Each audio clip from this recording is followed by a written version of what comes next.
ನಮಸ್ಕಾರ. ಎಲ್ಲ ವಾಹಿನಿಯವ್ರಿಗೂ ಬಂದು ಸಿನಿಮಾ ನೋಡಿದ್ದೀರಿ, ಕೊನೆವರೆಗೂ ನೋಡಿದ್ದೀರಿ. ಎಲ್ರಿಗೂ ಒಂದು ಧನ್ಯವಾದ ಹೇಳ್ತಾನೆ ಶುರು ಮಾಡೋಣ. ತುಂಬ ಸಂತೋಷ ಇದೆ. ಕನ್ನಡ ಚಿತ್ರರಂಗ ಬಂದು 90 ವರ್ಷ ಆಯಿತು. ಮೊನ್ನೆ ಅದರ ಆ್ಯಕ್ಟಿವಿಟೀಸ್ ಎಲ್ಲ ಆಗಿದೆ. 1934 ಬರುತ್ತೆ. 1911 ಕನ್ನಡದ ಚಿತ್ರ ಅದು ಒಂದು ದೊಡ್ಡ ವಿಚಾರ. ಅದನ್ನು ಕಥೆಯಾಗಿ ಇಟ್ಕೊಂಡು ಮಾಡಿರುವಂತಹ ಚಿತ್ರವಾಗಿದೆ. ಅದರಲ್ಲಿ ಪಾತ್ರವಹಿಸಿರುವಂಥ ಅವಿನಾಶ್, ಚೈತ್ರ ಮತ್ತು ಇದಕ್ಕೆ ಜೀವ ತುಂಬಿರುವಂತಹ ಮ್ಯೂಸಿಕಲಿ ಜೀವ ತುಂಬಿರುವಂತಹ ಅನೂಪ್ ಸೇನೆ ಮತ್ತು ವಿಖ್ಯಾತ ಹಣದು ಉಳಿಸಿರುವಂಥ ಎಲ್ಲರ ಮತ್ತು ನಿರ್ದೇಶಕರ ಕಣ್ಣಾಗಿ ಕೆಲಸ ಮಾಡಿರುವಂತಹ ಕ್ಯಾಮ್ರಾಮನ್ ಅಶೋಕ್ ಸಾಮ್ರಾಟ್, ವಂಡರ್ಫುಲ್ ಕ್ಯಾಮ್ರಾಮನ್. ಎಲ್ಲರ ಕಡೆಯಿಂದ ನಿಮ್ಮೆಲ್ಲರಿಗೂ ಜನರು ತಲುಪಿಸ್ತಾ ಇರುವಂಥ ಎಲ್ರಿಗೂ ಆಭಾರಿಯಾಗಿದ್ದೇನೆ. ಒಂದು ಮುಖ್ಯವಾಗಿ ಹೇಳಬೇಕಾಗಿರುವಂಥದ್ದು ಅಂತಂದರೆ, ಇದೆಲ್ಲದರ ಜೊತೆಗೆ ಅವನೊಬ್ಬ ಇದ್ದಾನೆ, ಅವನೊಬ್ಬ ಹುಟ್ಕೊಂಡ, ಅವನೊಬ್ಬ ನೋಡ್ತೀಯಾನೆ, ಪದ್ಮನಾಭ ಶರ್ಮಾ. ಅವನಿಗಿಲ್ಲ. 1911 ಅವನು ಮಾಡಿದ ಸಿನಿಮಾನ ತೋರ್ಸೋಕ್ಕಾಗಲಿಲ್ಲ ಜನತೆಗೆ. ಆ ರೀತಿಯ ಇಕ್ಕಟ್ಟಿಗೆ ಸಿಕ್ಕಾಕೊಳ್ಳುವಂಥ ಪರಿಸ್ಥಿತಿ ಬಂತು. ಆದರೆ ಪದ್ಮನಾಭ ಶರ್ಮಾ ಅವನ ಕನ್ನಡ ಪ್ರೇಮ ಅಪರಿಮಿತವಾಗಿರುತ್ತೆ. ಮುಂದಿನ ದಿನದಲ್ಲಿ ತೋರಿಸ್ತೀನಿ ಅಂತ ಹೇಳಿ ನನ್ನ ಹೆಸರಲ್ಲಿ ಮಾಡಿರುವಂಥದ್ದು. ಮತ್ತು ಆತ ಇನ್ಸ್ಟಾಗ್ರಾಮಲ್ಲಿ ಸಿಗ್ತಾನೆ, ಫೇಸ್ಬುಕ್ಕಲ್ಲಿ ಸಿಗ್ತಾನೆ, ಟ್ವಿಟ್ಟರಲ್ಲಿ ಸಿಗ್ತಾನೆ. ಇನ್ಮೇಲೆ ಸಿನಿಮಾದ ಕನ್ನಡ ಚಿತ್ರೋದ್ಯಮವನ್ನು ಅಭ್ಯಾಸ ಮಾಡ್ತಿದ್ದಾನೆ. 38 ವರ್ಷದಿಂದ ಅಭ್ಯಾಸ ಮಾಡ್ತಾನೆ. ಮುಂದಿನೂ ಕೂಡ ಮುಂದುವರಿಸ್ಕೊಂಡು ಹೋಗ್ತಾನೆ. ಆ ಪದ್ಮನಾಭನ್ ಶರ್ಮನ್ನ ಕಾಂಟ್ಯಾಕ್ಟ್ ಮಾಡಬೇಕಾದ್ರೆ ವರ್ಲ್ಡ್ ವೈಡ್ ಯಾರು ನೋಡ್ತೀರಿ ಅವರು ಅಲ್ಲಿ ಸಿಗ್ತಾನೆ ಆತ.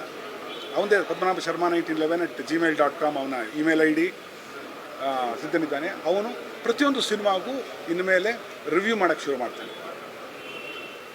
ಸಿನಿಮಾ ಹೇಗೆ 90 ವರ್ಷಗಳಲ್ಲಿ ಯಾವ್ಯಾವ ಶೇಪ್ ತೊಗೊಂಡು ಏನೇನಾಗಿ ಏನೇನು ಕೊನೆ ಎಲ್ಲಿಗೆ ಬಂದು ನಿಂತಿದೆ ನಾವು ನೋಡಿದ್ದೀವಿ. ಅದಕ್ಕೆ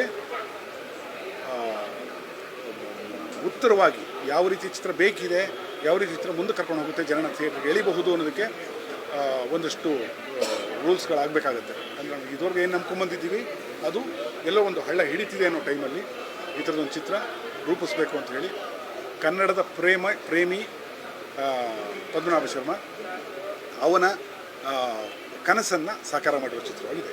ನೀವೆಲ್ಲ ಬಂದು ನೋಡಿದ್ದಕ್ಕೆ ತುಂಬ ಭಾರಿ ಅದ್ಭುತವಾದ ಹಾಡುಗಳನ್ನ ಕಟ್ಟಿಕೊಟ್ಟು ಮತ್ತು ಬೇಕಿರುವಂಥ ಎಲ್ಲ ರೆಕಾರ್ಡಿಂಗನ್ನು ಎಕ್ಸ್ಟ್ರಾರ್ಡಿನರಿ ಮಾಡಿಕೊಟ್ಟಿದ್ದಾರೆ ಅನ್ನೋದು ಮತ್ತು ಕ್ಯಾಮ್ರಾ ವರ್ಕ್ ಮಾಡುವಂಥ ಅಶೋಕ್ ಸಾಮ್ರಾಟ್ ಮತ್ತು ಜಗ್ಗೇಶ್ ಅವರ ತಾಯಿಯಾಗಿ ಮತ್ತು ತಂದೆಯಾಗಿ ಅವಿನಾಶ್ ಸುದರ್ಶನ. ಆತನೂ ಕಲಾವಿದ, ಸಾಕಷ್ಟು ಸಿನಿಮಾಗಳನ್ನ ನಡೆಸಿದ್ದಾನೆ. ನನ್ನ ತಮ್ಮಂತರ ಅವ್ನು ಕೈಗೆ ಸಿಗಲ್ಲ ಅಂದ್ಬಿಟ್ರೆ ಒಳ್ಳೆ ಆ್ಯಕ್ಟಿಂಗ್ ಅಂತೂ ಮಾಡ್ತಾನೆ. ನೈಟ್ ಆ್ಯಕ್ಟಿವ್ ಇರ್ತಾನೆ. ಸಿಕ್ಕಿದಾಗ ಏನು ಮಾತಾಡ್ತೀನಿ. ಅಂದರೆ ಸೀನ್ ಬರುತ್ತೆ, ಒಬ್ಬರು ಬರ್ತಾರೆ, ದೂರದಿಂದ ಬಂದಿದ್ದೀನಿ, ಅಸಿಸ್ಟೆಂಟ್ ಡೈರೆಕ್ಟರ್ ಆಗಬೇಕು ಅಂತ ಪುಟ್ಟಣ್ಣ ಅನ್ನೋ ನೇಮ್ಗೆ ನಮ್ಮ ಇಡೀ ಥಿಯೇಟರ್ ಒಂದು ಶಾಕ್ ಆಗುತ್ತೆ. ಆ ಸೀನ್ ಬಗ್ಗೆ ಒಂದ್ಸಲ ಎಕ್ಸ್ಪ್ಲೈನ್ ಮಾಡಿ ಸರ್. ಸಿನಿಮಾ ನಂತರ ಅದನ್ನು ಎಕ್ಸ್ಪ್ಲೈನ್ ಮಾಡೋದು ಏನೂ ಇಲ್ಲ ಸರ್. ಅದು ಆ ಥಿಯೇಟ್ರಲ್ಲಿ ಆಡಿಯನ್ಸು ಏನು ಶಾಕ್ ತೊಗೋತಾನೆ, ಎಷ್ಟು ಸತಿ ನಗ್ತಾನೆ, ಎಷ್ಟು ಸತಿ ರೋಮಾಂಚನ ಆಗುತ್ತೆ. ನಾನು ಹೇಳಿದ್ದೆ ರೋಮಾಂಚನ ಕೊಡ್ತೀನಿ ಅಂತೇಳಿ. ಮತ್ತು ಆ ಪಾತ್ರಗಳ ಸೃಷ್ಟಿ ಕಥೆಯ ಮೇಲೆ ನಿಂತಿರುತ್ತೆ. ಅದನ್ನು ಸತ್ಯ ಅಂದ್ಕೊಂಡ್ರೆ ಒಂದು ಸುಪ್ತ ಮನಸ್ಸು ಅಂತ ಅಂದ್ಕೊಂಡ್ರೆ ಸುಪ್ತ ಮನಸ್ಸಲ್ಲಿ ಅವ್ನು ಹೇಳಬಹುದು. ಇವಾಗ ಸೈಕಾಟ್ರಿಸ್ಟು ಹಿಪ್ನಾಟೈಸ್ ಮಾಡಿದಾಗ ಏನೇನು ಮಾತಾಡ್ತಾರೆ ಅಂತ ಹೇಳಿ ಅದರಲ್ಲಿ ಇರಬಹುದು. Quite possible. ಜನ್ಮ ನಂಬೋದಾದರೆ ಅದು ನಂಬೇಕಾಗತ್ತೆ ನಾವು. ಅವ್ರ ಬಗ್ಗೆ ವಿಶೇಷವಾದ ಗೌರವಗಳು ಯಾವತ್ತಿಗೂ ಇದೆ. ಇದ್ದರೂ ಆ ಥರದ್ದು ಒಬ್ಬ ವ್ಯಕ್ತಿ ಬಂದಾಗ ಆತನ ಭವಿಷ್ಯ ಆತನ ಹೇಳ್ತಾನೆ, ಮುಂದಿನ ದಿನದಲ್ಲಿ ನೀನು ಮಾಡು, ನಿಮಗೂ ಒಳ್ಳೆಯದಾಗಲಿ ಹೋಗು ಅಂತ ಹೇಳಿ ಇವೆಲ್ಲ ನಡಿಬೋದು. Quite possible. ಅಣ್ಣ ಸತ್ಯ ಅಂದರೆ ಯೂಟ್ಯೂಬ್ ಚಾನಲ್ ಇರಲಿಲ್ಲಲ್ಲಪ್ಪ. ಆಗ ಯೂಟ್ಯೂಬ್ ಚಾನಲ್ ಇತ್ತಾ? ಎಲ್ಲ ರೆಕಾರ್ಡ್ ಮಾಡಿ ಮಾಡಿ ಮಾಡಿ ಮಾಡಿ ಮಾಡಿ ಆಗಲ್ಲಪ್ಪ. ಮಗು ತೋರಿಸ್ಬೋದು ಅಷ್ಟೇ, ಮಿಲನ ತೋರ್ಸೋಕ್ಕಾಗತ್ತಾ? ನೀವು ಅವರ ಹೆಸರು ಕೇಳಿದಾಗ ಪುಟ್ಟಣ್ಣ ಅಂತೀರಾ, ಅವಾಗ ನಿಮ್ಮದು ರಂಗನಾಯಕಿ ಸಿನಿಮಾ ಹಿಟ್ ಆಗುತ್ತೆ ಹೋಗೋ. ಹಾಂ, ಅದ್ಯಾಕೆ? ಆಬ್ವಿಯಸ್. ಭವಿಷ್ಯ ಅವತ್ತಿನ ದಿನ ಪದ್ಮನಾಭ ಶರ್ಮನ್ಗೆ ಏನು ತೋಚಿತ್ತು ಅದು ಹೇಳಿದ್ದಾನೆ. S, very clear. ಸರ್, ಕಥೆಯ ಮೂಲ ಎಲ್ಲಿ ಸಿಕ್ಕಿದ್ದು ನಿಮಗೆ? ಎಲ್ಲಿ ಸ್ಟಾರ್ಟ್ ಆಯಿತು ಅಂತ ಪ್ರಾರಂಭ ಆಯಿತು? ಈಗ ಎಲ್ಲ ಗೊತ್ತಾಗಿದೆ ಆಲ್ರೆಡಿ, ಕಥೆ ಏನು ಅಂತ ನೋಡಿದವರಿಗೆ ಗೊತ್ತಾಗಿದೆ. ಸೊ ಆ ಮೂಲ ಎಲ್ಲಿ ಸಿಕ್ತು ಅಂತ ಈ ಕಥೆಗೆ ಏನಂದ್ರಣ ನೋಡಿ, ಮೊದಲು ಅದಕ್ಕಿಂತ ಮುಂಚೆ ಹೇಳಬೇಕಾದ ಒಂದು ಹೇಳ್ತೀನಿ, ಅದು ಹೇಳ್ತೀನಿ ಖಂಡಿತವಾಗಿ. ಇವತ್ತು ವಿಶ್ವ ಮಹಿಳಾ ದಿನಾಚರಣೆ, ಹೆಣ್ಣು ಮಕ್ಕಳ ದಿನಾಚರಣೆ. ಆ ದಿನ ಇದು ಸಿಂಕ್ ಆಗಿದೆ. ಅಂದರೆ ನೇಚರ್ ಕಾನ್ಸ್ಪೈರ್ಸ್ ಅಂತ ಪಾಲ್ ಕೋಲೋವೆ ಪ್ರಕಾರ ನೇಚರ್ ಕಾನ್ಸ್ಪೈರ್ಸ್. ಅದೇ ದಿನ ಬಿಡುಗಡೆ ಆಗಿದೆ. ಇದು ಬಿಡುಗಡೆ ತಮಾಷೆ ಅಲ್ಲ. Point number 1. ಪಾಯಿಂಟ್ ನಂಬರ್ 2, ನೀವು ಕೇಳಿದಾಗೆ ಕತೆ ಎಲ್ಲಿ ಹುಟ್ಟಿತು ಅಂತ. ಕಥೆಗಾರನಾಗಿ ಏನಾಗುತ್ತೆ, 6000 ಸಿನಿಮಾ ಬಂದಿದೆ 90 ವರ್ಷಗಳಲ್ಲಿ. 6000 ಕನ್ನಡ ಚಿತ್ರ ಬಂದಿದೆ. ಪ್ರಪಂಚಾದ್ಯಂತ 10 ಲಕ್ಷಕ್ಕೂ ಜಾಸ್ತಿ ಬಂದಿದೆ ಅಂತ. ಕನ್ನಡದಲ್ಲಿ ಮಾಡುವಾಗ ಸಾಕಷ್ಟು ಫಿಲ್ಮ್ಗಳನ್ನ ಡಿಕೋಡ್ ಮಾಡ್ಕೊಂಡಿರ್ತೀವಿ. ಒಳ್ಳೆಯ ಚಿತ್ರಗಳು, ಕೆಟ್ಟ ಚಿತ್ರಗಳು, ಒಳ್ಳೆಯ ಸ್ಕ್ರಿಪ್ಟು, ಕೆಟ್ಟ ಸ್ಕ್ರಿಪ್ಟು ಎಲ್ಲವೂ ಇರುತ್ತೆ, ಎಲ್ಲವನ್ನೂ ಸ್ಟಡಿ ಮಾಡಿರ್ತೀವಿ. ಇದು ಯಾವುದೂ ಅಲ್ಲದೆ ಆಗಿರಬಾರ್ದು, ವಿಶೇಷ ಇರಬೇಕು ಅಂತ, ತುಂಬ ವಿಶೇಷ ಇರಬೇಕು ಅಂತ. ಹಾಗಾಗಿ ಈ ಕಥೆಯನ್ನು ಸ್ಟ್ರಾಟಜಿಕಲಿ ರೂಪಿಸಿರುವಂಥದ್ದು, ಕಾರ್ಯತಂತ್ರ ಇಟ್ಕೊಂಡು ರೂಪಿಸಿರೋದು. ಸುಮ್ಮನೆ ಏನೋ ಹೊಳಿತು ಬರೆದು ಮಾರ್ಕೆಟ್ನಾಗ ಜನ ನೋಡ್ಬಿಡ್ತಾರೆ ಅನ್ನೋ ಆ ಥರ ಹೋಗೋದಿಲ್ಲ. ಕನ್ನಡದ ವಿಶೇಷವಾದ ಏನನ್ನು, ಕನ್ನಡದ ಸ್ಟ್ರೆಂತನ್ನು, ಕನ್ನಡದ ಬಹಳಷ್ಟು ಪ್ರಯತ್ನಗಳು, ನೀವು ಇತಿಹಾಸ ಓದಿದ್ರೆ ಗೊತ್ತಾಗುತ್ತೆ, ಪ್ರಯತ್ನಗಳು ಫಲಕಾರಿ ಆಗಲಿಲ್ಲ. ಆಗ ಸುಮಾರು 20, 22, 23 ವರ್ಷ, 11 1934 ಇಲ್ಲಿ 23 ವರ್ಷಗಳ ಕಾಲ ಕನ್ನಡದವರು ಮೂವ್ ಮಾಡೋಕ್ಕಾಗದಿರೋಂಥ ಪರಿಸ್ಥಿತಿ ನಿರ್ಮಾಣ ಆಗಿತ್ತಂತೆ. ಅದಕ್ಕೆ ಬೇಕಿರೋ ದಾಖಲೆಗಳು, ಪುರಾವೆಗಳು ನಾನು ತಿಳಿದೆ, ನಾನು ಸಾಕ್ಷಿ ಇದೆ, ನಾನು ಅಷ್ಟು ರಿಸರ್ಚ್ ಮಾಡ್ಕೋತೀನಿ, ಏನೋ ಮಾಡಬೇಕು. ಅದಕ್ಕೆ ಸಂಶೋಧನೆ ಅಂತಲೇ ಹಾಕಿದ್ದೀನಿ, ಸುಳ್ಳು ಕತೆ ಅಂತಲ್ಲ. ಆ ಥರದೊಬ್ಬ ವ್ಯಕ್ತಿ ಇದ್ದಿರಬಹುದು. ಅವನಾಗಿದ್ದಿದ್ರೆ ಇನ್ನು ಯಾವ ರೂಪದಲ್ಲಿ ಬರ್ತಾನೆ, ನಿರ್ದೇಶಕ ರೂಪದಲ್ಲಿ ಬರ್ಬೋದು, ಜನ್ಮ ನಂಬೋದಾದರೆ. ಸೊ ನಾನು ಕನ್ನಡದ ಪ್ರೇಮವನ್ನು ಇಟ್ಕೊಂಡು ಜಗ್ಗೇಶ್ ಅವ್ರ ಚಿತ್ರಗಳು ಅಂತಂದಾಗ ಒಂದಷ್ಟು ಡೈಲಾಗ್ ಬರೀಬಹುದು. ಮಠ ನೋಡಿದ್ದೀರಿ, ಎದೆ ಮುಂದೆ ನೋಡಿದ್ದೀರಿ, ಅದು ಬೇರೆ ಕಥೆಗಳಾಯಿತು, ವಿಶೇಷವಾಗಿ ಹೊಸ ಕಥೆಗಳಾಯ್ತು ಅವು. ಇದನ್ನು ಅಲ್ಲಿಗೆ ನಿಲ್ಲಿಸೋಕ್ಕೆ ಇಷ್ಟ ಇಲ್ಲ. ಈ ಕಥೆಗಳನ್ನು ಕಥೆಗಿಂತ ವಿಭಿನ್ನವಾಗಿರ್ಬೇಕು ಕಥೆ ಅಂತ ಇದು ಇಲ್ಲ. ಮತ್ತು ಮಂಜುನಾಥದ ಇನ್ನೊಂದು ಭಾಗವೋ ಅಥವಾ ಇನ್ನೊಂದು ಭಾಗವೋ ಆಗಿ ಕೂಡ್ದದು ಮತ್ತು ಮಜಾ ಕೊಡಲೇಬೇಕು, ನಗಿಸ್ಲೇಬೇಕು. ಜಗ್ಗೇಶ್ ಅವರ ಮೇಲೆ ನಗಿಸ್ಲೇಬೇಕು. ನಾನು ಬರೀ ನಗಿಸೋದಲ್ಲದೆ ಕನ್ನಡ ಪ್ರೇಮವನ್ನು ಮಿಕ್ಸ್ ಮಾಡೋಣ. ಕನ್ನಡ ಪ್ರೇಮದ ಜೊತೆ ನಗುವಿನ ಇದು ಕೊಟ್ಟಾಗ ಕನ್ನಡ ಪ್ರೇಮ ನಾವೆಲ್ಲರಿಗೂ ಊಟ ಆಗ್ತಿರೋದು ಕನ್ನಡ. ಇವತ್ತು ನಾನು ಚಿಂತನೆಯಿಂದ ಮಾತಾಡ್ತಾ ಇದ್ದೀವಿ ಅಥವಾ ಇದನ್ನು ಅಂತಂದರೆ ಭಾಷೆನ ಬಳಸ್ತಾ ಇದ್ದೀವಿ ಅಂದರೆ ಅದರಿಂದನೇ ಊಟ, ಅದರಿಂದನೇ ಇದು, ಅದರಿಂದನೇ ಎಣ್ಣೆ. ಸೊ ನಮ್ಮ ದುಡಿಮೆ, ನಮ್ಮ ಚಿಂತನೆಯಿಂದ ದುಡಿಮೆ, ಚಿಂತನೆಗೆ ಭಾಷೆಯೇ ಹಿನ್ನೆಲೆ. ಈ ಕನ್ನಡದ ಬಗ್ಗೆ ನಾವು ದಟ್ಟವಾಗಿರೋ ಕಥೆ ಮಾಡಬೇಕು ಅಂತ ನನಗೆ ಮೊದಲಿಂದನೂ ಇತ್ತು. ಅಂದರೆ ಮೊದಲು ಎಫರ್ಟ್ಸ್ ಆಗಿ ಅದು ಬೇಡ ಅಂತ ನಾನು ಮಠ ಮಾಡಿದ್ದೆ. ಜಗ್ಗೇಶ್ ಅವ್ರ ಹತ್ರ ನಾನು ಹೇಳಿದ್ದೆ, ಸರ್ ಈ ಥರದ ಒಂದು ಸಾಧ್ಯತೆ ಇದೆ, ಕನ್ನಡದ ಬಗ್ಗೆ ನಾವು ಮಾಡಬೇಕು. ನವಂಬರ್ 1 ಕನ್ನಡ ರಾಜ್ಯೋತ್ಸವ, ಮಾರ್ಚ್ 8 ಮಾಡೋಣ ಬನ್ನಿ. ಈ ವರ್ಷ 75ನೇ ಆಚರಣೆ ನಡೀತಾ ಇದೆ, ಈ ವರ್ಷ ಪೂರ್ತಿ ಕನ್ನಡ ರಾಜ್ಯೋತ್ಸವ ಆಚರಿಸ್ಬೋದು ಅಂತ ಹಾಗೇ ಇದೆ. ಹಾಗಾಗಿ ವಿಶೇಷವಾದ ಕನ್ನಡ ರಾಜ್ಯೋತ್ಸವ ಆಗಲಿ ಥಿಯೇಟ್ರ್ಗಳಲ್ಲಿ ಅಂತ. ಸಾಕಷ್ಟು ಕಡೆ ರೋಮಾಂಚನ ಆಗುತ್ತೆ ಕನ್ನಡ ಅಂದಾಗ. ಕನ್ನಡದ ಭಾಳಷ್ಟು ಪ್ರತಿಭೆಗಳನ್ನು ಇದು ಸಿನಿಮಾ ಅಂತಂದರೆ ಸ್ಟಾರ್ಟಿಂಗಲ್ಲೇ ಹೇಳೋ ಹಾಗೆ the space and time distortion. Cinema ಅನ್ನೋದು ಮೇರು ಕಲೆ ಮತ್ತು ಅಮರ ಕಲೆ. ಅದು ಸ್ಪೇಸು ಮತ್ತು ಟೈಮು ಡಿಸ್ಟಾರ್ಟ್ ಆಗುತ್ತೆ. ಹೀಗೆ ಹೇಳ್ಬೇಕು ಕಥೆನಾ, ಇಷ್ಟರಲ್ಲೇ ಹೇಳಿ ಇಷ್ಟರಲ್ಲೇ ಮುಗಿಸ್ಬಿಡ್ಬೇಕು. ಒಬ್ಬ ಹೀರೋ ಇರ್ತಾನೆ, ಒಬ್ಬ ಹೀರೋಯಿನ್ ಇರ್ತಾರೆ, ಅವ್ರಿಬ್ಬರಿಗೂ ಲವ್ ಆಗುತ್ತೆ. ಲವ್ ಆದ್ಮೇಲೆ ವಿಲನ್ ಬರ್ತಾನೆ, ಹೊಡಿತಾನೆ, ಎಲ್ಲರೂ ಚಪ್ಪಾಳೆ ತಿಳ್ಕೊಂಡು ಹೊರಗಡೆ ಬರ್ತಾರೆ. ನಾನು ಆ ಕಾಲಘಟ್ಟ ಎಲ್ಲ ಮುಗಿದೋಯ್ತು. 2024 ಡಿಜಿಟಲ್ ಯುಗ, ಪ್ರತಿಯೊಂದು ಮಾತಾಡ್ತಿರೋದು ರೆಕಾರ್ಡ್ ಆಗ್ತಿರುತ್ತೆ, ಪ್ರತಿಯೊಬ್ಬರು ನೋಡ್ತಿರ್ತಾನೆ, ಆಡಿಯನ್ಸ್ ಬೆಳೀತಿದ್ದಾನೆ. ಬೆಳೀತಿದ್ದವ್ರಿಗೆ ಸಮಸ್ಯೆ ಇಲ್ಲ, ಅವ್ರಿಗೆ ಕನ್ನಡ ಪ್ರೇಮ ಇದ್ದರೆ ನೋಡಲಿ, ಹಾಸ್ಯ ಬೇಕಿದ್ರೆ ನೋಡಲಿ. ಇಲ್ಲ ಅದನ್ನು ದೊಡ್ಡ ವಿಚಾರ. ಕನ್ನಡಕ್ಕೆ ಮುಂದಿನ ಇದಾದರೆ ನಾನು ಪದ್ಮನಾಭ ಶರ್ಮಾ ವಿಶ್ವ ಕನ್ನಡ ಸೇನೆ ನಡೆಸ್ತಿದ್ದೀನಿ. ಅದು ಕೂಡ ರಿಜಿಸ್ಟರ್ ಆಗಿದೆ, ಫಾರ್ ಯುವರ್ ಇನ್ಫಾರ್ಮೇಷನ್. ಮುಂದಿನ ಆತನ ಹೆಸರಲ್ಲಿ, ಆತನ ಅಭಿಮಾನದ ಹೆಸರಲ್ಲಿ ನಾನು ಕೆಲಸ ಮಾಡ್ತಾ ಇರ್ತೀನಿ. ನಾನು ಡೈರೆಕ್ಟರ್ ಗುರುಪ್ರಸಾದ್ ಆಗಿ ನಾನ್ ಸೆನ್ಸ್ ಅಂತ ಎಲ್ಲ ಕಡೆ ಎಲ್ಲರೂ ಹೇಳ್ತಿದ್ದೀರಿ, ಸಮಸ್ಯೆ ಇಲ್ಲ.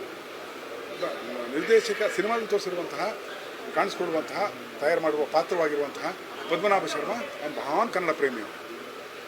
ಅವನ ಒಂದು ವಿಶ್ವ ಕನ್ನಡ ಸೇನೆ, ವಿಶ್ವದ ಎಲ್ಲ ಕಡೆ ಇರುವಂತಹ ಕನ್ನಡಿಗರು ಅದಕ್ಕೆ ಇನ್ಸ್ಟಾಗ್ರಾಮ್, ಫೇಸ್ಬುಕ್, ಇಮೇಲ್ ಯಾವುದ್ರ ಮುಖಾಂತರ ಕಾಂಟ್ಯಾಕ್ಟ್ ಮಾಡಬಹುದು. ಆ ಕನ್ನಡ ಸೇನೆಯ ಪರವಾಗಿ ನಿಲ್ಲಬಹುದು. ಕನ್ನಡ ಚಿತ್ರಗಳಲ್ಲಿ ಕನ್ನಡದ ಬಳಕೆ, ಕನ್ನಡದ ಹೊಸ ಪ್ರಯತ್ನಗಳಾಗಬೇಕಾಗಿರೋದ್ರ ಕಡೆ ಹೋರಾಟ ಮುಂದುವರಿಯುತ್ತೆ. ಮಠ ಮತ್ತೆ ಎದ್ದೇಳು ಮಂಜುನಾಥಲ್ಲಿ ನಿಮ್ಮಿಬ್ರು ಜೋಡಿ ಸೂಪರ್ ಹಿಟ್ ಆಯ್ತು ಅಂತ ಅದಕ್ಕೆ ಪ್ರೀಕ್ವೆಲ್ ಆಗಿ ಸಿನಿಮಾ ಅಲ್ಲಮ್ಮ, ಈಗ ಹ್ಯಾಟ್ರಿಕ್ ಮಾಡಬೇಕು. 1-2 ಫಿಲಮ್ ಆಯಿತು 2009. ಅದಾದಮೇಲೆ ಅಪ್ಪು ಸರ್ ಜೊತೆ ಕೆಲಸಕ್ಕೆ ಹೋದೆ. 11 ವರ್ಷ ಅವ್ರ ಜೊತೆ ಇದ್ದೆ. ಹುಡುಗರು ಅವ್ರ ಕೆಲಸಗಳು ಯಾರೇ ಕೋಟಿ ಎಲ್ಲ ಬರೀ ಅವ್ರಿಗೆ ಕೋಟ್ಯಾಧಿಪತಿ ಇವೆಲ್ಲ ಮಾಡ್ತಾರೆ. ಓಕೆ, ಅದಾದ್ಮೇಲೆ ಜಗ್ಗೇಶ್ ಅವ್ರ ಗ್ಯಾಪ್ ಆಗಿತ್ತು, 15 ವರ್ಷ ಗ್ಯಾಪ್ ಆಗಿತ್ತು ಫಾರ್ ದಟ್ ಮ್ಯಾಟರ್. ಸೊ ಮಾಡಿದಾಗ ಜನ ಬಂದು ಇದು ಒಳ್ಳೆ ಸಿನಿಮಾ, ಇದು ಕೆಟ್ಟ ಸಿನಿಮಾ ಅಂತ ಜನ ಪೂರ್ತಿ ನಿರ್ಧಾರ ಮಾಡಿ ಕೆಟ್ಟ ಫಿಲಮ್ ಅಂತಂದರೆ ಅದು ಕೆಟ್ಟ ಫಿಲಮೇ ಆಗ್ಬಿಡುತ್ತೆ. ನಾನು ಇದು ಕನ್ನಡದ ಚಿತ್ರ, ಇದನ್ನು ದ್ವೇಷವನ್ನು ಕನ್ನಡ ದ್ರೋಹಿ ಆಗ್ತಾನೆ, ಕನ್ನಡದ ದ್ವೇಷಿ ಆಗ್ತಾನೆ. ಹಾಗಾದ್ರೆ ಇದು ಮೊದಲೇ ಬರಲಿ. ಯಾಕೆ ಇದನ್ನು ಮಾಡಿದ್ದಾನೆ, ಅವ್ನು ಮಾಡಿದ್ದಾನೆ 1911 ಮಾಡಿದ್ದಾನೆ ಅಂದರೆ 2006 2000 ಮುಂದಿನ ಇದರಲ್ಲಿ ಮಾಡಿದ್ದಾನೆ ಬಿಡಿ 2 ಫಿಲಮು. ಹ್ಯಾಟ್ರಿಕ್ ತೊಗೊಳ್ಳೋಣ, ಬುದ್ಧಿವಂತಿಕೆ ಇರಬೇಕಲ್ಲ, ಸ್ವಲ್ಪ ಏನೋ ಒಂಚೂರು ತಲೆ ಇದೆಯಲ್ಲ ತುಟಿ. ಎಸ್, ಇಲ್ಲ ಅಂದರೆ ಬಿಟ್ಬಿಟ್ರೆ ನಾವು we don't do that. Because ಇಲ್ಲ ಅಂದರೆ ಭಾಗ 1, ಭಾಗ 2, ಭಾಗ 1 ಬರೋಕ್ಕೆ ಮುಂಚೆನೇ 2 ಬಗ್ಗೆ ಪ್ಲ್ಯಾನಿಂಗ್ ನಡೀತಾ ಇರುತ್ತೆ. 2 ರೆಡಿ ಇಟ್ಕೊಂಡು ಅವೆಲ್ಲ ಮಾಡೋದು ಯಾವ ತಂತ್ರಗಳು ನಮ್ಮ ಇದರಲ್ಲಿಲ್ಲ. ಇವತ್ತು ಜಗ್ಗೇಶ್ ಮತ್ತು ನನ್ನ ಜೋಡಿಯ, ನಿರ್ದೇಶಕ ನಾಯಕ ಜೋಡಿಯ ಹ್ಯಾಟ್ರಿಕ್ ಆಗಿದೆ ಅಂತ ತುಂಬ ಹೆಮ್ಮೆಯಿಂದ, ಅದು ಒಂದು ಕನ್ನಡದ 6000 ಚಿತ್ರಗಳಲ್ಲಿ ವಿಶೇಷವಾದ ಚಿತ್ರ ಇದು ಅಂತೀನಿ. ಇಟ್ಸ್ ನಾಟ್ ಎ ಸ್ಮಾಲ್ ಯಾವುದೋ ಒಂದು ಮೀಡಿಯಾಕರ್ ನೋ ಈ ಥರ ಕತೆ ಹೇಳೋದು ಕಷ್ಟ, ಕತೆ ಹೇಳಿ ಚೆನ್ನಾಗಿ ಕೂರಿಸ್ಕೊಳ್ಳೋದು ಕಷ್ಟ. ಗೆದ್ದಿದ್ದೀವಿ ಅದನ್ನು ಹೇಳೋದಕ್ಕೆ. ಫಸ್ಟ್ ಅರ್ಧ ಗಂಟೆ ನಮ್ಗೆ ಯಾರಿಗೂ ಏನು ಸಿನಿಮಾದ ಏನು ನಡೀತಿದೆ ಒಂಚೂರು ಐಡಿಯಾನೇ ಇರಲಿಲ್ಲ. ಸೊ ಅದು ಹಾಗೆ ಪ್ಲಾನ್ ಮಾಡಿದ್ದ ಎಲ್ಲ ಆಡಿಯನ್ಸ್ಗೆ ತಲೆಗೆ ಹುಳ ಬಿಡಬೇಕು ಅಂತ. ಅಲ್ಲ, ಸ್ಕ್ರಿಪ್ಟ್ ಬರೆಯೋದೇ ಹಾಗೆ, ಚಿತ್ರಕಥೆ ಬರೆಯೋಕ್ಕೆ ನೋಡಿ. ಚಿತ್ರಕಥೆ ಅನ್ನೋದಕ್ಕೆ ಇಷ್ಟು ಇದೆ secrets. Cinema should have a beginning and a end and a heart ಅಂತ, but not necessarily in the order ಅಂತ. We can play with it. ಈಗ ನಮ್ಮಲ್ಲಿ ತಾಕತ್ತಿದ್ರೆ, ಬರವಣಿಗೆ ತಾಕತ್ತಿದ್ರೆ, ಸ್ಕ್ರಿಪ್ಟ್ ಬರಿತೀವಿ ಅಂದರೆ, ಚಿತ್ರಕಥೆ ಮಾಡ್ತೀವಿ ಅಂದರೆ ಅದಕ್ಕೆ ಏನು ಗ್ರಾಫ್ ಬೇಕು ಅದನ್ನು ನಾವು ಅದನ್ನೇ ಸ್ಪೇಸ್ ಆ್ಯಂಡ್ ಟೈಮ್ ಡಿಸ್ಟ್ರಾಕ್ಷನ್ ಅಂತ ನಾವು ಕರೆಯುವಂಥದ್ದು. ಸೊ ಇಲ್ಲಿ ಸಾಧ್ಯತೆ ಇದೆ. ನಮ್ಮಲ್ಲಿ ಕನ್ನಡದ ಹೊಸ ಕತೆ ಬರ್ತಿಲ್ಲ ಅಂತ ಸುಮಾರು ಜನ ಹೇಳೋದು ಕೇಳಿದ್ದೀನಿ. ಯಾಕ್ರಿ ನಿಮ್ಗೆ ಯೋಚನೆ ಮಾಡ್ತಿಲ್ಲ ನೀವು ಅಂತೀನಿ. ಬನ್ನಿ ದಿನಕ್ಕೊಂದು ಹೊಸ ಕನ್ನಡದ ಕಥೆ ಹೇಳ್ತೀನಿ ಕನ್ನಡದಲ್ಲಿ ಹಾಗೆ. ಸೊ ಇಲ್ಲ ಅನ್ನೋದಲ್ಲ, ಕನ್ನಡ ಪ್ರೇಮ ಇಲ್ಲ ಅಂತ ಒಪ್ಕೊಳ್ಳಿ ಅಂದ್ಬಿಡಿ, ನಾನು ಒಪ್ಕೊಂಡ್ಬಿಡ್ತೀನಿ. ನಿಮ್ಮ ಕನ್ನಡ ಪ್ರೇಮ ಇಲ್ಲ ಬಿಟ್ಬಿಡಿ ಸರ್ ಅಂತ. ಕನ್ನಡ ಪ್ರೇಮ ಇದೇ ಮಾಡಿದ್ದೀವಲ್ಲ, ಹೊಸ ಕಥೆಗಳೇ ಮಾಡೋದು ನಾವು, ಹೊಸ ಕಥೆಗಳೇ ಮಾಡೋದು. ಅದನ್ನು ರೆಗ್ಯುಲರ್ ಮಾಡ್ಕೊಂಡು ಬಂದಿದ್ದೀನಿ. ಈ ಚಿತ್ರಕ್ಕೆ ತುಂಬ ವಿಶೇಷವಾದ ಸ್ವಾಗತ ಸಿಕ್ಕಿದೆ. ಎಲ್ಲರ ಕನ್ನಡ ಪ್ರೇಮಕ್ಕೆ ನಾನು ಋಣಿ, ನಮ್ಮ ಇಡೀ ತಂಡ ಋಣಿ ಇದ್ದೀವಿ. ಈಗ ನಿಮ್ಗೆ ಇನ್ನೊಂದು ಹೇಳ್ತೀನಿ, ಬೇಕಾದರೆ ಪಬ್ಲಿಸೈಸ್ ಮಾಡಿ. ಮೊನ್ನೆ ಪ್ರೆಸ್ ಮೀಟಲ್ಲಿ ಕೇಳಿದ್ರು, ರೋಮಾಂಚನದ ವಿಚಾರಕ್ಕೆ ಮಾತಾಡ್ತಾಯಿದ್ರು. ಪ್ರಪಂಚದ ನಂಗೆ ತೋರಿಸ್ರಪ್ಪ ಯಾರಾದರೂ 10 ಲಕ್ಷ ಸಿನಿಮಾ ಬಂದಿದೆ ಅಂತ. ನಾನು ಕಮ್ಮಿ ಅಂದರೆ ಒಂದು 5-6 ಸಾವಿರ ಸಿನಿಮಾನ ಡಿಕೋಡ್ ಮಾಡಿದ್ದೀನಿ. ಸುಮ್ಮನೆ ನೋಡಿರೋದಲ್ಲ, ಸುಮ್ಮನೆ ನೋಡ್ಕೊಂಡು ನೀವು ಹೋಗೋದು ಚೆನ್ನಾಗಿಲ್ಲ ಅಂತಂದು ಕಾಮೆಂಟ್ ಅವೆಲ್ಲ ಮಾಡಿಲ್ಲ. ತುಂಬ 38 ವರ್ಷದಲ್ಲಿ ಒಂದು 5-6 ಸಿನಿಮಾ ಡಿಕೋಡ್ ಮಾಡಿದ್ದೀನಿ. ನನ್ನ ಬಾಲ್ಯ ಸ್ನೇಹಿತ ಇಲ್ಲಿ ರಾಘು ಇದ್ದಾನೆ, ಅವ್ರಿಗೆ ಗೊತ್ತು ಎಂಥ ಸಿನಿಮಾ ಹುಚ್ಚ ನಾನು ಅಂತ. ಅದಕ್ಕೆ ಯಾವುದರಲ್ಲೂ ಯಾವ ಚಿತ್ರಗಳಲ್ಲೂ ರೋಮಾಂಚನ ದೃಶ್ಯ ತೋರಿಸಿರಲಿಲ್ಲ, ಯಾರೂ ತೋರಿಸಿರಲಿಲ್ಲ. ನಾನು ತೋರಿಸ್ತೀನಿ ಶಾರ್ಟ್. ಯಾಕೆಂದರೆ ಆರ್ಟಿಸ್ಟ್ ಆಗಿ ರೋಮಾಂಚನ ಹುಚ್ಕೊಂಡು ತಮಾಷೆ ಕೆಲಸ ಅಲ್ಲ. ಇವಾಗೆಲ್ಲ ಸ್ಟೈಲಾಗಿ ಎಲ್ಲರೂ ಹೋಲಿಸ್ಕೊಂಡ್ಬಿಟ್ಟಿರ್ತಾರೆ. ಇದು ರೋಮಾಂಚನ ಬಂದರೂ ಕಾಣಲ್ಲ ಸ್ಕ್ರೀನ್ ಮೇಲೆ. ಬಟ್ ನಾವು ತೋರಿಸ್ತೀವಿ, ಆ ಶಾರ್ಟ್ನ ಬೇಕು ಅಂತ ಇಟ್ಟಿದ್ದೀವಿ. ಕನ್ನಡ ಅಂದಾಗ ನಂಗೆ ಹಂಗಾಗುತ್ತೆ, ಅದು ಸತ್ಯ. ನಾನು ಸಾಂಗು ಅಂದರೆ ಈಗ ಕನ್ನಡನ ಜಗ್ಗೇಶ್ ಅವರ ಹಾಸ್ಯ ಮತ್ತು ಕನ್ನಡವನ್ನು ನಾವು ಜಾಯಿನ್ ಮಾಡ್ತೀವಿ ಅಂತಂದಾಗ ಕನ್ನಡದ ಒಂದು ಸಾಂಗ್ ಇಡಲೇಬೇಕು. ಮತ್ತು ಅದರಲ್ಲಿ ಏನು ಬರೆಯೋದು, ಕನ್ನಡಕ್ಕೆ ಏನು ಬೇಕಾದ್ರೆ ಕನ್ನಡ ಋಣಿ ಕನ್ನಡ ಅಂತ ಹೇಳಿ ಬರಸೆ ಕನ್ನಡ ಮಾತಿನ ಮಾತೆ ಅಂತೀವಿ. ನಾವು ಇಷ್ಟೆಲ್ಲ ಹೇಳುವಾಗ ಇದು ಹಾಡಲ್ಲಿ ಬರೀ ಹೊಗಳದ ಇಲ್ಲ, ಇದೆಯಲ್ಲ. ನಾವು ಹತ್ರ 52 ಅಕ್ಷರ ಇದೆ. ಈಗ 50 ಅಕ್ಷರ ಅಂತ ಇಟ್ಕೊಳ್ಳಿ. ಈಗ ಇಂಗ್ಲೀಷಲ್ಲಿ 26 ಅಕ್ಷರಕ್ಕೆ ಮೆರಿತೀನಿ ಅಂದರೆ ನಾವು 52 ಇಟ್ಟಿದ್ದೀವಿ ಸರ್ ಅಂತ ನನ್ನ ವಾದನ. ನಾವು ಡಬಲ್ ಇದ್ದೀವಿ ಸರ್ ಅಂತ. ಆ 52 ಅಕ್ಷರಗಳನ್ನ ನಾವು ಸಮರ್ಪಕ ತರೋಣ ಅದರಲ್ಲಿ. ಮತ್ತು ನನ್ನ ಪುಟ್ಟ ಮಗು ಹಾಡು ಕೇಳ್ತಾ ಎಲ್ಲ ಹೇಳ್ತಾಳೆ, ಬಬ್ಬಮ್ಮ ಯಾರಲ್ಲ ವಾಸ ಮಕ್ಕಳೆಲ್ಲ ಹೇಳ್ತಾ ಇದ್ದಾರೆ, ನನಗೆ ವಿಡಿಯೋ ಕಳಿಸ್ತಾರೆ. ಸೊ ಕನ್ನಡದ ಅಕ್ಷರಗಳನ್ನ ಇಟ್ಕೊಂಡು ಸಾಂಗ್ ಮಾಡಬೇಕು ಅಂತ ಅದು ಕಷ್ಟದ ಕೆಲಸ. ಒಂದು ಲೈನ್ ಬರ್ಕೊಟ್ಬಿಡೋದು, ಹೀರೋಯಿನ್ ಬಗ್ಗೆನೋ ಹೀರೋ ಬಗ್ಗೆನೋ ಒಂದು ಇವುಗಳಿಗೆ ಆದರೆ ಆ ಟ್ಯೂನ್ ಪ್ಯಾಟರ್ನ್ ಗೊತ್ತಿರುತ್ತೆ, ಮಾಡ್ಬಿಡ್ತಾರೆ. ಕನ್ನಡ ಸಾಂಗ್ ಇಲ್ಲ ನಾನು ಮಾಡ್ತೀನಿ ಸರ್ ಅಂತ ತುಂಬ ಒಳ್ಳೆ ಕೆಲಸ. ಅಂದರೆ ಅದು ಇಟ್ಸ್ ಎ ವರ್ಚುವಲ್ ಥಿಂಗ್ ಅಂತ ಹೇಳ್ತಾನೆ. ಮತ್ತು ಇದು ಟಿ ವಿಲಿ ನಡೀತಿರೋ ಕಾರ್ಯಕ್ರಮ, ಟಿ ವಿಲಿ ರೆಕಾರ್ಡ್ ಆಗ್ತಾ ಇದೆ, ಟಿ ವಿಲಿ ಪ್ರಸಾರ ಆಗುವಂಥ ಕಾರ್ಯಕ್ರಮ. ಹಾಗಾಗಿ ಅವನ್ನ ಹಿಪ್ನಟೈಸ್ ಮಾಡಿದಾಗ ಅವ್ನು ಕತೆ ಹೇಳ್ತಾ ಇದ್ದಾನೆ. ಆ ಕಥೆನ ಅವ್ನು ಹೇಳ್ಕೊಂಡು ಹೋಗ್ತಾನೆ, ಅದನ್ನು ನಾವು ತೋರಿಸ್ತಾ ಇದ್ದೀವಿ. ಗಾಡಿ ಅದು ಇರೋದು ಅಂತ ಪಾಯಿಂಟ್ ಅಂತ ಕ್ಯಾರೆಕ್ಟರ್ ಮಾಡೋಕ್ಕೆ ನನಗೆ ಮುಂದೆ ಪ್ರಾಬ್ಲಮ್ ಆಗುತ್ತೆ ಅಂತ ಏನಾದರೂ ಅನ್ನಿಸ್ತಾ, ಅಥವಾ ಅಷ್ಟು ಸ್ಟೋರಿ ಚೆನ್ನಾಗಿದೆ ಅಂತ ಒಪ್ಕೊಂಡ್ಬಿಟ್ಟೆ? ಮೊದಲನೇದಾಗಿ ಹೇಳ್ತೀನಿ, ನನಗೆ ಗುರುಪ್ರಸಾದ್ ಸರ್ ಡೈರೆಕ್ಷನ್ ತುಂಬ ಇಷ್ಟ. ಸೊ ಹಂಗಾಗಿ ಅವ್ರ ಸಿನಿಮಾದಲ್ಲಿ ಪಾತ್ರ ಮಾಡೋದಂದರೆ ಹಿಂದೆ ಮುಂದೆ ಏನು ಯೋಚನೆ ಮಾಡೋದೇ ಬೇಡ. ಯಾಕಂದರೆ ನಿರ್ದೇಶಕ ಅಂದಾಗ ಅವ್ರನ್ನ ನಂಬಬೇಕು. ಅವ್ರು ನಂಬಿದ್ರೆ ನಾವು ಖಂಡಿತ ಉದ್ಧಾರ ಆಗ್ತಿದ್ದೀನಿ ಅನ್ಕೋತೀನಿ. ತಲೆ ಆಡಿಸ್ಕೊಂಡೆ. ಸೊ ಸರಿ, ಈ ಥರ ಒಂದು ಪಾತ್ರ ಅಂತ ಹೇಳಿದಾಗ ಅಫ್ಕೋರ್ಸ್ ಸಣ್ಣ ಕನ್ಫ್ಯೂಷನ್ ಆಯಿತು. ಯಾಕಂದರೆ ನಾನು ಹೀರೋಯಿನ್ ಆಗಬಹುದು, ನನಗೇನು ಕಡಿಮೆ ಅನ್ನೋ ಥರ ಎಲ್ಲ ಥಾಟ್ಸ್ ಬಂದಾಗ, ಈ ಥರದೊಂದು ವಯಸ್ಸಾದಂಥ ಪಾತ್ರ ಅಂದಾಗ ಹೇಗೆ ಮಾಡಬಹುದು, ನನಗೆ ಸಾಧ್ಯನಾ? ಜಗ್ಗೇಶ್ ಅವರ ತಾಯಿ ಎಂದಿದ್ದು ಎಕ್ಸೈಟ್ ಆಗಿದ್ದು. ಜಗ್ಗೇಶ್ ಅವ್ರಿಗೆ 61 ವರ್ಷ ಅಮ್ಮ, ಈಕೆಗೆ ಚಿಕ್ಕ ವಯಸ್ಸು. ಅದು ಅವರಿಬ್ಬರು ಬಂದಾಗ ಅವ್ರಿಗೆ ಕಾಲಿಗೆ ನಮಸ್ಕಾರ ಮಾಡೋದೆಲ್ಲ ಇದೆ. ಇವ್ರು ಸಂಕೋಚ ಎಲ್ಲ ಮಾಡ್ಕೊಂಡು ಹೋಗ್ತದೆ. ಜಗ್ಗೇಶ್ ಅವ್ರು ನಾನು ಬರ್ತೀನಿ ಸೀರೆ ಬಂದು ಕಾಲಿಗೆ ನಮಸ್ಕಾರ ಮಾಡಿ ಅಲ್ಲಿ ಚೇಷ್ಟೆಗಳು ತುಂಬಾ ಹ್ಯೂಮರಸ್ ಆಗಿ ಬಂದಿದ್ದು ನಿಮ್ಮಿಬ್ರು ಕಾಂಬಿನೇಷನ್. ಅದು ಮೊದಲು ನಮಗೆ ಇದು ಐಡಿಯಾ ಏನಿತ್ತು, ಏಜ್ ಡೇ ಹಾಕೋಣ ಅಂತಿದ್ದು, ಏಜ್ ತಂದೆ ತಾಯಿನ ಅವ್ರಿಗೆ ಹುಡ್ಕೋಣ ಅಂತಿತ್ತು. ಬಟ್ ನಮಗೆ ಅಲ್ಲಿ ಕಾಮಿಡಿ ವರ್ಕೌಟ್ ಆಗಲ್ಲ. ನಮಗೆ ಇಷ್ಟು ಕಾಮಿಡಿ ಬೇಕಂದಾಗ ಅಲ್ಲಿ ಪ್ಲೇಫುಲ್ನೆಸ್ಗೋಸ್ಕರ ಇದು ಅಂತ ಚೈತ್ರ ಕಲಾವಿದರಿಗೆ ಅಚ್ಚುಕಟ್ಟಂಗೆ ವಹಿಸಿದಾಳೆ. ನಿಜ ಹೇಳ್ತೀನಿ, ಜಾಬ್ ವೆರಿ ವೆಲ್. ಬಿಕಾಸ್ ನಾವು ಹೇಳ್ತೀನಿ ಷಟಮರ್ಷ ಹಾಗೆ ತಂದೆಯ ಪಾತ್ರ. ಎಲ್ಲ ಸಿನಿಮಾ ನೋಡಿದ್ದೀರಾ, ಎಲ್ಲ ಒಳ್ಳೆ ರಿವ್ಯೂಸ್ ಬರ್ತಾ ಇದೆ. ಎಸ್ಪೆಷಲಿ ಆ ಥಾಟ್ ಪ್ರೊಸೆಸ್ಗೆ, ಕತೆ ಏನಿದೆ ಕನ್ನಡದ ಬಗ್ಗೆ ಅದು ರೋಮಾಂಚನ ಆಗ್ತಿದೆ ಎಲ್ಲರಿಗೂ. ಗುರು ಸರ್ ಹೇಳ್ದಂಗೆ ತುಂಬಾ ಆ ಕಾಲಘಟ್ಟದ್ದು ಹಿನ್ನೆಲೆ ಸಂಗೀತ ಮಾಡೋದಕ್ಕೆ ಒಂದು ಚಾಲೆಂಜಿಂಗ್ ಇತ್ತು. ಅದನ್ನು ಆದಷ್ಟು ಪ್ರಯತ್ನ ಪಟ್ಟಿದ್ದೀನಿ ಎಲ್ಲರಿಗೂ ಅದು ಇಷ್ಟ ಆಗೋ ಥರ ಮಾಡಿದ್ದೀನಿ ಅಂತ ಅಂದ್ಕೊಂಡಿದ್ದೀನಿ. ಇನ್ನು ಶೋಗಳೆಲ್ಲ ಇವಾಗ ಎಲ್ಲ ಬರ್ತಾ ಇದ್ದಾರೆ, ಇನ್ನು ಮುಂದಿನ ರಿವ್ಯೂಸ್ಗೆ ಕಾಯ್ತಾ ಇದ್ದೀನಿ. ಎಲ್ಲರೂ ಇದಕ್ಕೆ ಸಪೋರ್ಟ್ ಮಾಡಿ. ಸರ್ ಒಂದು ಪ್ರಶ್ನೆ ಕೇಳೋಣ ಅಂದ್ರೆ ಎಲ್ಲ ಕೇಳೋಣ. ಸಾಕಷ್ಟು ಸಿನಿಮಾಗಳು ನೋಡಿದ್ದೀವಿ. ಹಾಂ ಟೈಟಲ್ ಕಾರ್ಡಲ್ಲಿ ಅಷ್ಟು ಹೊತ್ತು ಜನ ಕೂತ್ಕೊಂಡು ಟೈಟಲ್ ಕಾರ್ಡ್ ಹೋಗೋದನ್ನು ನೋಡಿಲ್ಲ, ಹಾಂ ಯಾರು ಅದನ್ನ ಕೇಳಿಲ್ಲ.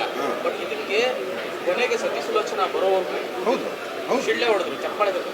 ಈ ಒಂದು ಮೂಮೆಂಟ್ ರಾಗನಿಧಿ ಅಂತ ನೀವು ಹೌದಾ? ಹಾಕಿದ್ರೆ ಅವರ ಒಂದು ಮ್ಯೂಸಿಕ್ ನಿಮ್ಮ ಬಲ ಈ ಫಿಲ್ಮ್ ಅದ್ಭುತ ಅಂತ ಹೇಳ್ತೀನಿ ನಾನು. ಆ ಕೊನೆಗೆ ಸುಮಾರು ಜನ ಕಣ್ಣಲ್ಲಿ ನೀರಿತ್ತು. ಖಂಡಿತ ಕನ್ನಡ ಬಿಡಲಿಲ್ಲ ಅನ್ನೋ ಒಂದು ಎಮೋಷನ್, ಮತ್ತೆ ಆ ಬೆಂಗಾಲಿ ಹಿಂದಿ ಎಲ್ಲ ಬರ್ತಾ ಇರ್ಬೇಕಾದ್ರೆ ವೆಯ್ಟ್ ಮಾಡಿದ್ರು. ಈ ಮೂಮೆಂಟ್ ಯಾವತ್ತೂ ನಾನು ನೋಡಿದ್ದಿಲ್ಲ. ಇವರು ಕೇಳಿದ ಹಾಗೆ ನಾನು ಒಂದು ಉತ್ತರ ಹೇಳ್ತೀನಿ. 1911ರಲ್ಲಿ ಈ ತರಹದ ಪ್ರಯತ್ನ ಅಂತ ಕನ್ನಡದ ಪ್ರಯತ್ನವಾಗಿರಬೇಕು ಅಂತ. ನಮ್ಮಲ್ಲಿ ಏನಾಯಿತು, ತಮಿಳಲ್ಲಿ 1913ರಲ್ಲಿ ಮರಾಠಿ ಬರುತ್ತೆ ಫಸ್ಟ್, ಅದಾದಮೇಲೆ 1917ರಲ್ಲಿ ತಮಿಳು ಬರುತ್ತೆ. ಈ ಕಾಲಘಟ್ಟಗಳು ಹೋದರೆ ನಮ್ಮದು ಡಿಲೇ ಆಗ್ತಾನೇ ಇದೆ. 34ರವರೆಗೂ ನಾವು ಏನು ಮಾಡ್ತಿದ್ವು, ಎಷ್ಟು ಎಫರ್ಟ್ ಆಗಿರ್ಬೋದು ಅಲ್ಲಿ ಅಂದಾಗ ಬೇರೆ ಬೇರೆ ಮಾಹಿತಿಗಳು ಸಿಗ್ತವೆ. ನಮಗೆ ಎಲ್ಲದೂ ಪ್ರೂಫ್ ಓದಿಸೋದ್ರೆ ಈಗ ಓದಿಸೋಕ್ಕಾಗಲ್ಲ. ಕನ್ನಡದ ಎಫರ್ಟ್ಸ್ ನಡೆದಿದೆ. ಕನ್ನಡದಲ್ಲಿ 8 ಜ್ಞಾನಪೀಠ ಬಂದಿದೆ ಅಂತಂದರೆ ಯಾರೋ ಮಾಡೋ ಪ್ರಯತ್ನ ಮಾಡಿದ್ದಾರೆ. ಶ್ರೀಮಂತರು ಮತ್ತು ಸಿನಿಮಾ ಮಾಡಬೇಕು ಅಂತಿದ್ದವರು ಇದ್ದಾರೆ. ಮಹಾರಾಜರೇ ವಿಶ್ವೇಶ್ವರಯ್ಯ ಅವ್ರು ಹೇಳ್ತಾರೆ ಕನ್ನಡದ ಫಸ್ಟ್ ಫಿಲಮ್ ನಾವು ಮಾಡೋಣ ಅಂತ. ಅದನ್ನು ಹೇಳ್ಸಿದ್ದೀನಿ ಟಿ ವಿಲಿ. ಅದು ಸತ್ಯ, ಅದಕ್ಕೆ ಮಾಹಿತಿ ಇದೆ ನನ್ನ KRS ಕೆಲಸ ನಡೀತಾರೆ, ಇದು ಬೇಡ ಈಗ ಅಂತ ಹೇಳ್ತಾರೆ ಅನ್ನೋದು ಕೂಡ ಸತ್ಯ. ಯಾಕೆ ನಾನು ಅವ್ರ ಬಗ್ಗೆ ಸೆಂಟ್ರಲ್ ಗೌರ್ಮೆಂಟ್ಗೆ ಡಾಕ್ಯುಮೆಂಟ್ರಿ ಮಾಡಿರೋದಾಗಿ. ಮತ್ತು ಕೊನೆಯ ಟೈಟ್ಲಲ್ಲಿ ಏನು ಬರುತ್ತೆ ಸಾಂಗು, ಗಾಳಿ ತಂಗಾಳಿಲಿ ಆ ಹಾಡಿನ ಇದು ಮತ್ತು ಜನ ಗೊತ್ತಾಗಲಿ ಆ ಮಾಹಿತಿ ಅಂತ. ಕನ್ನಡದವ್ರು ಏನು ಕಮ್ಮಿ ಇಲ್ಲ ಸ್ವಾಮಿ, ಕನ್ನಡದವ್ರು ಟಾಪಲ್ಲೇ ಇದ್ದೀವಿ. ನನಗೆ ಅದ್ರ ಬಗ್ಗೆ ಅತೀವಾದ ಗ್ಯಾರಂಟಿ ಬಂದಿದೆ. ನನ್ನ ಹಿಂದಿನ ಜನ್ಮವಾಗಿ ಹೇಳ್ತಿದ್ದೀನಿ, ಹಿಂದಿನ ಜನ ಹೊರಗಡೆ ಬಂದು ಹೇಳ್ತಾ ಇದ್ದೀನಿ. ಖಂಡಿತ ಮಾಡಿದ್ದೆ ಕೊಂದಾಕ್ಬಿಟ್ರು ಸರ್. ಅಲ್ಲ ಅಂದರೆ ತುಂಬ ಅದಕ್ಕೇನು ತಗೊಳ್ಳೋದು ಬೇಡ. ನಮ್ಮ ಕನ್ನಡ ರಾಜ್ಯಗಳ ಇದು ಅದು ಅಂತಲ್ಲ. ನಿಮಗೆ ನೋಡಿ, ರಾಜರು ಬಿಟ್ಕೊಳ್ಳಿ, ರಾಜರದು ಸುಲ್ತಾನರದ್ದು ಕಥೆಗಳು ಹೇಳಿದ್ರೆ ಇಷ್ಟು ಹೇಳ್ಬೋದು. ಅವರೆಲ್ಲರದ್ದು ಅದೇ ಕತೆ. ಅದು ರಾಜರ ಕಥೆಗಳು ಗೊತ್ತಲ್ಲ ನಿಮ್ಗೆ. ಸವಾಸ ಕಥೆ ಯಾಕೆ ಬರುತ್ತೆ ಅಂದರೆ ರಾಜರು ಬೇಕಾದಷ್ಟಿದೆ. ಸೊ ಹಾಗಾಗಿ ಅದು ಮೂಲ ಎಳೆನೇ ಬೇಸಿಕ್. ನಮ್ಮ ಕಥೆ ನಾವು ಅಂದ್ಕೊಂಡಾಗ ರಾಜರ ಕಥೆನೇ ಬರಬೇಕಲ್ಲಿ. ಮತ್ತು ಇದನ್ನು ಈ ರೀತಿ ಹೇಳೋಣ ಹಾಗೆ. ಮತ್ತು ಮಂಜುನಾಥ ಕ್ಯಾರೆಕ್ಟರ್ ಬಿಡೋಂಗಿಲ್ಲ ನಾವು. ಮಂಜುನಾಥ ಕ್ಯಾರೆಕ್ಟರ್ಲಿ ಒಂಚೂರು ಜಗೇಶ್ವರ ತುಂಬಿರ್ಬೇಕು ನಾವು. ಆತ ಅವ್ನು ಕತೆ ಮೆಸ್ತಿರುವಂತಹ ವ್ಯಕ್ತಿಯಾಗಿರ್ತಾನೆ. ಆತಗೆ ರಾಜ ಆಗ್ಬಿಟ್ರೆ ಸಡನ್ ಹೆಂಗಿರುತ್ತೆ, ಹೆಂಗೆ ತಡಿಬೋದು ಆತನ ಹೀಗೆ ಅಂತ. ನೀವು ತಮಾಷೆ ಅಂದರೆ ಅಲ್ಲ, ಪೊಲಿಟಿಷಿಯನ್ಸ್ಗೆ ಇದು ಕನ್ನಡ ಸಂಬಂಧಿತ ಪ್ರಶ್ನೆ ಆಗಿಲ್ಲದೆ ಇರೋದ್ರಿಂದ ಸ್ಕಿಪ್ ಮಾಡೋಣ. ಮಜಾ ಅಂದರೆ ನಿಜವಾಗ್ಲೂ ಹೇಳ್ತೀನಿ, ಮೆನ್ಷನ್ ಮಾಡಿ ಚೆನ್ನಾಗಿರುತ್ತಿದ್ದು ಎಂಥ ಸೋಜಿಗ ಅಂತ. ಒಂದು ಹೇಳ್ದೆ, ಇವತ್ತು ವಿಶ್ವ ಮಹಿಳಾ ದಿನಾಚರಣೆ ದಿನ ಕೋಇನ್ಸಿಡೆಂಟಲಿ ರಿಲೀಸ್ ಆಗಿದೆ, ಸೇಮ್ ಡೇ. ಓಕೆ, ಒಂದು. ಎರಡನೇದು, ಜಗ್ಗೇಶ್ ಅವರು ಅಲ್ಲಿ ರಾಜ್ಯಸಭೆಯಿಂದ ಓಡಿಸ್ಬಿಡ್ತಾರಲ್ಲ ಇಲ್ಲಿ ರಾಜ್ಯಸಭೆಯಲ್ಲಿ, ಇವನು ಸರಿ ಇಲ್ಲ, ಇವನು ಸವಾಸ ದೋಷ, ಕುಡ್ಕೊಂಡು ಟೈಮ್ ವೇಸ್ಟ್ ಮಾಡ್ತಾನೆ, ಓಡಲ್ಲ ಹೀಗೆ ಅಂತ. ನೀವು ನಂಬಲ್ಲ, ಅದಾಗಿ 2 ದಿನಕ್ಕೆ ರಾಜ್ಯಸಭೆ ಎಂಟ್ರಿ ಅಂದ ಡೆಲ್ಲಿ. ರಾಜ್ಯಸಭೆ ಮೆಂಬರ್ ಅವರು ಅಲ್ಲಿ ಎಂಟ್ರಿ, ಒಡೆ ಕೋಇನ್ಸಿಡೆಂಟ್. ಸೊ ಈ ತರಹದ ಪ್ರಕೃತಿಯ ಇದು ಒಲವು ಕೂಡ ಸಹಕಾರ ಕೂಡ ನಮಗಿದೆ ನಮ್ಮ ಚಿತ್ರಕ್ಕೆ ಅಂತ ಹೇಳ್ಕೊಳ್ತೀನಿ. ವಿಶೇಷವಾಗಿ ಎಲ್ಲಕ್ಕಿಂತ ಮುಖ್ಯವಾಗಿ ನಾನು ಅಶೋಕ್ ಬಗ್ಗೆ ಒಂದು ಮಾತು ಹೇಳಬೇಕು. ಇದು ನನ್ನ ಅವರ 3ನೇ ಚಿತ್ರ. ಅಂದರೆ ಕ್ಯಾಮ್ರಾ ಏನು ಬೇಕು ಹೇಗೆ ಅಂತಂದಾಗ ಅದನ್ನು ಹೇಳ್ಬಿಟ್ರೆ, ಯಾಕೆ ನಮ್ಮ ಕೈಲಿ ಪೆನ್ನಲ್ಲಿ ಬರ್ತಿರ್ತೀವಿ, ಅದನ್ನು ಕ್ಯಾಮ್ರಾದಲ್ಲಿ ಬರೀಬೇಕು. ಒಬ್ಬ ಕ್ಯಾಮ್ರಾ ಬಂದು ಆ ಕ್ಯಾಮ್ರಾ ಝೂಮ್ ಓಡಾಡಬೇಕು, ಹಿಂಗೆ ಅದು ಡಿಸ್ಟರ್ಬ್ ಆಗಬಾರ್ದು. ಸೊ ಅದನ್ನು ಅಚ್ಚುಕಟ್ಟಾಗಿ ಯಾವ ಫೋಕಸ್ ಪುಲ್ಲರ್ ಸಹಾಯ ಇಲ್ಲದೆ, ಸರ್ ನಾ ಮಾಡ್ತೀನಿ ಸರ್ ಇದು, ಆ ಫೋಕಸ್ ಪುಲ್ಲಿಂಗು ತುಂಬ ಇದು, ಇಲ್ಲಾಂದರೆ ಟೇಕ್ಗಳು ಹೋಗ್ತಾ ಇರುತ್ತೆ, ಸ್ಟ್ರೆಸ್ ಆಗುತ್ತೆ ಆರ್ಟಿಸ್ಟ್ಗಳ ಮೇಲೆ. ಇದು ಅದನ್ನು ಅದ್ಭುತವಾಗಿ ಅಶೋಕ್ ಸಾಮ್ರಾಟ್. ನಾನು ಮುಂದೆ ಹೇಳಿ ತುಂಬ ಕಾಸ್ಟ್ಲಿ, ಬಟ್ ಅದ್ಭುತ ಕೆಲಸಗಾರ. ಇನ್ನೂ ಸಾಕಷ್ಟು ಸಿನಿಮಾ ಮಾಡಬೇಕಿದೆ. ಬೇರೆಯವ್ರ ಫುಲ್ ಚಾರ್ಜ್ ಮಾಡಿ ನಾನು 50% ಡಿಸ್ಕೌಂಟ್. ಓಕೆ, ಒಂದು ಸಿಂಪಲ್ ಪಾಯಿಂಟ್ ಏನಂದರೆ, ನನಗೆ ನಾನು 12-13 ವರ್ಷದಿಂದ ಇವ್ರನ್ನ ಫಾಲೋ ಮಾಡ್ಕೊಂಡು ಬರ್ತಾಯಿದ್ದೆ. ಇವ್ರ ಜೊತೆ ಕೆಲಸ ಮಾಡಬೇಕಂದ್ರೆ ಸಿಕ್ಕಾಪಟ್ಟೆ ದೊಡ್ಡದಾದಂಥ ಅಚೀವ್ಮೆಂಟ್ ಅಂತ ಇತ್ತು ನನಗೆ. ಇವ್ರು ಸಿಕ್ಕಿದ್ರು, ಇವ್ರ ಜೊತೆ ಕೆಲಸ ಮಾಡಿರೋದು ವರ್ಷಾನುಗಟ್ಟಲೆ ಒಟ್ಟಿಗೆ ಕಳೆದುಬಿಟ್ಟಿದ್ದೀನಿ. ಸೊ ನಾನು ಸಿನಿಮಾ ಸ್ಟೂಡೆಂಟ್ ಆಗಿ ಸಿನಿಮಾ ಅಂತ ನಾನು ಆ್ಯಕ್ಚುಲಾಗಿ ಇವ್ರ ಜೊತೆ ಸೇರ್ಕೊಂಡ ಮೇಲೆ ಕಲ್ತ್ಕೊಂಡಿರೋದು. ಸೊ ಅದಕ್ಕೆ ನಾನು ಕೃತಜ್ಞನಾಗಿರ್ತೀನಿ ಯಾವಾಗಲೂ. ನಾನು ಇವತ್ತೇ ಆ್ಯಕ್ಚುಲಾಗಿ ಕಂಪ್ಲೀಟಾಗಿ ಫಿಲಮ್ ನೋಡಿರೋದು. ಇದು ಕನ್ನಡ ಸಿನಿಮಾ ಅಂತ ನನಗೆ ಗೊತ್ತೇ ಇರಲಿಲ್ಲ. ನಮಗೆ ಗೊತ್ತಾಗ್ತಿರಲಿಲ್ಲ. ಇವ್ರು ಏನು ಹೇಳ್ತಾರೆ ಅಷ್ಟು ಮಾತ್ರ ಮಾಡಿದ್ದು ಗೊತ್ತಿತ್ತು. ನಾವೇನು ನಡೀತಿದೆ, ಹೆಂಗೆ ನಡೀತಿದೆ, ಏನು ಮಾಡ್ತಿದ್ದೀವಿ, ನಮಗೆ ಜಡ್ಜ್ಮೆಂಟ್ ಅಂತೂ ಏನೂ ಗೊತ್ತಿರಲಿಲ್ಲ. ನಾವು ಇವ್ರನ್ನ ಕೇಳೋಕ್ಕೂ ನಮಗೆ ಧೈರ್ಯ ಇರ್ತಿರಲಿಲ್ಲ. ಇನ್ ಅದರ್ ವರ್ಡ್ಸ್, ಕೆಲಸ ಮಾಡೋದು, ಎಣ್ಣೆ ಹೊಡಿದು ಮಲಗೋದು ಸರ್, ಈ ಥರ ಇದ್ದ ಅವನು. ಇಲ್ಲ, ಪೂರ್ತಿ ಕೆಲಸ ನಿಂತ್ಕೊಂಡಿದ್ದು ಗೊತ್ತಾಗಿರೋದು. ಆಯ್ತು. ಅಲ್ಲ, ಇವ್ರು ಏನು ಹೇಳಿದ್ದಾರೆ ಅಷ್ಟು